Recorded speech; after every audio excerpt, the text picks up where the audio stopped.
Yo, what is up, you guys? Migs back at it again with another custom.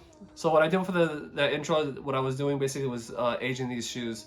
So basically, I don't know if you guys can tell, but it took to the leather. It made it a little bit more cream. That's so stark white. Midsoles are nice and cream as well too. So basically, all the white panels are all cream. I thought that the denim would probably darken up a little bit.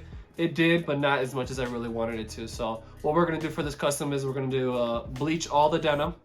And we gotta hand bleach this. We can't be dip dyeing it, because if you try to dip dye bleach, it's not good for the leather. You would peel it all off. And then I'm gonna re-dye it a whole nother color. I'm thinking chocolate brown or something like that, or like a cocoa brown. And then also I'm gonna remove this patch and redo the actual wings logo.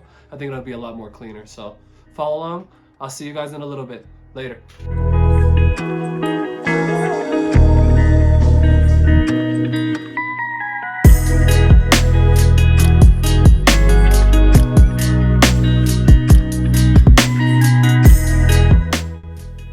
Let's start off with removing these patches. We're going to be bleaching these uppers, and I want to make sure I have these patches out of the way so that I'll make sure that I can get all the bleach underneath the patch. So what I'll do is I'll take a seam ripper, take out all the stitching, and then the tag should just fall right off.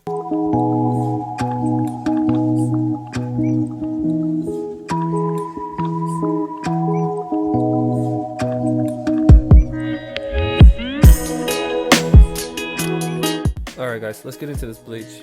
The best process I found was, using a brush. You don't want to oversaturate the entire shoe. You want to make sure that you're doing a good, consistent amount of bleach so that it's, even all the way across. You don't want one side of the shoe blue and the other half white. So I found that this works the best way. And then do not submerge your shoes. I've seen some people do that. It will destroy your leather. Alright, a little quick time lapse for you guys. I don't know if you guys can see anything, but it's lightly fading. So I'm going to just hit this shoe with the second coat. It's a little bit dry from the actual sun. This will help me get to the process that I'm trying to get into. And then in this process, it looks like I'm adding more bleach. I'm not. Actually adding peroxide. So what I went to go do is I took the actual shoes, I rinsed them off, made sure that they were cleared off of all the bleach, and then I'm hitting it with peroxide. Peroxide will basically a neutralizer. It'll help with the smell, and it'll help stop the bleach from working. So that's a little fun fact for you guys. So the dye I'm using today is going to be Rit dye. I find that Rit dye has a little bit more give on. If I were to make a mistake, I would be able to wipe it away. You can use like Angela's, but Angela's I find to be very concentrated, and if it were to touch anywhere in the leather areas, it would really stain it. As you guys can see, I'm not masking it off. This is a personal pair of mine, and I do like to do a little bit more experiments on my shoes versus my customers' pairs. But basically, I just take my time. I do a 50-50 ratio of Rit dye to water, teaspoon of salt, and then a dash of little like dish soap or something like that, any type of soap. This helps really like saturate the denim and really get into the pores of the actual denim. I do this with cotton garments, anything that I'm dyeing, bags or anything like that. But I take the brush, make sure that it's not soaking wet, and I'm just lightly tapping the actual denim, and you'll see that it just starts spreading. You really don't have to really like force it in there. You'll see that the denim just really takes to it. So, but if you're trying to do this at home, I do recommend masking it off. You will get dye on that leather and it will stain. So take your time if you are trying to do this at home.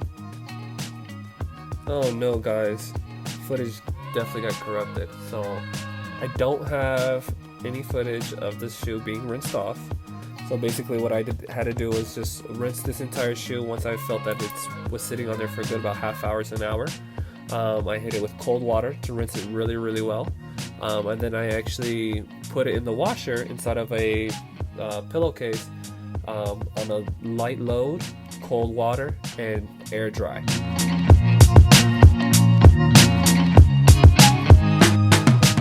Finally, I got a Cricut cutter. So now I'm able to do these crisp, clean wings logos. So I put a logo into Procreate. I had to make my own stencil because it just wasn't really.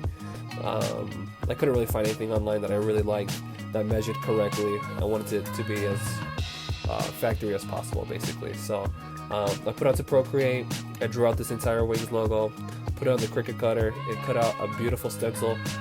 It does need a little working on. Again, this is me experimenting on my own products, but I think it came out great. I mixed a little white, a little vanilla to get this vintage color as well too, so that it actually matches the actual shoe. And finally, I'm just gonna dress these shoes up with some Foxtrot oatmeal laces. I think it really completes the look. It's kind of like a vintage Carhart style Jordan 1 denim. Tell me what you guys think. Comment below.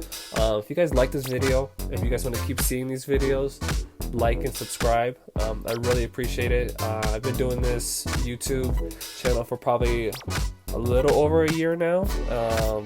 Been getting tons of feedback, have tons of you guys following me and helping me out, and I really appreciate it. You guys are really helping me pay the bills at home, because without you guys I would not be able to do that.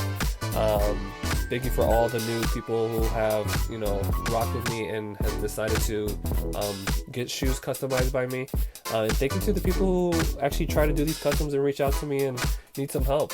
I really appreciate that. You guys really take faith in me, and you guys really like my processes, and I can actually see that. Again, if you really like this, like it, share it, subscribe. I would really appreciate it. This helps me out so much. And I hope you guys really enjoyed this video. Alright guys, later.